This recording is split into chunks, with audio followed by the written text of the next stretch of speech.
ناظرین کرام، آج کی ویڈیو رمضان المبارک میں پیش آنے والے چند اہم واقعات کے بارے میں ہے۔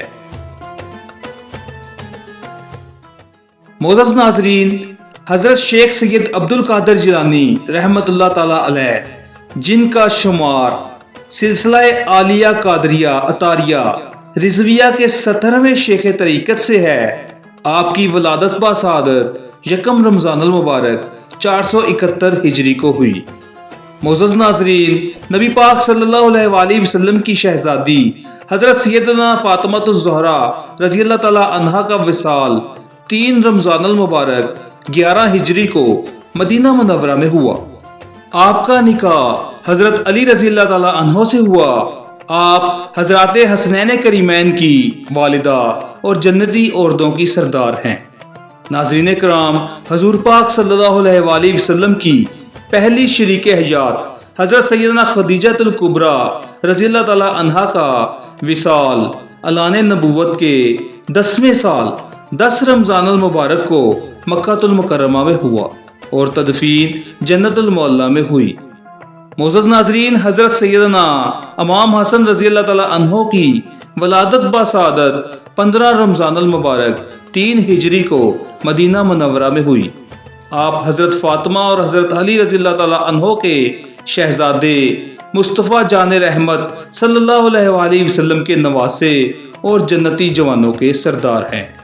ناظرین، اسلام اور کفر کی پہلی جنگ 17 رمضان المبارک 2 ہجری میں مقام بدر پر ہوئی، جس میں 14 صحابہ کرام نے جام شہادت نوش فرمایا، 70 کفار قتل اور 70 گرفتار ہوئے۔ معزز ناظرین، ام المومنین حضرت سیدنا عائشہ صدیقہ رضی اللہ تعالی عنہا کا وصال 17 رمضان المبارک 57 یا 58 ہجری کو مدینہ منورہ میں ہوا۔ آپ حضرت ابو بکر صدیق رضی اللہ تعالی عنہ کی بیٹی حضور پاک صلی اللہ علیہ وآلہ وسلم کی محبوب ترین رفیقہ حیات ہیں۔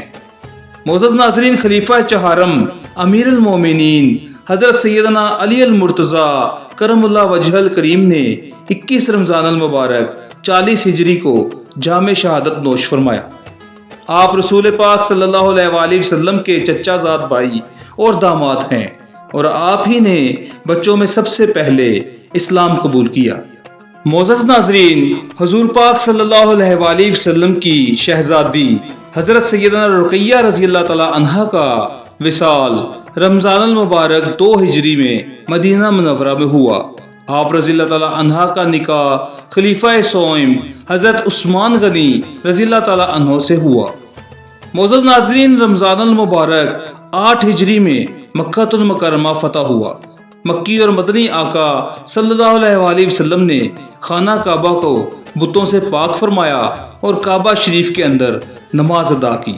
اللہ پاک کی ان سب پر رحمت ہو اور ان سب کے صدقے ہماری بے حساب مغفرت ہو۔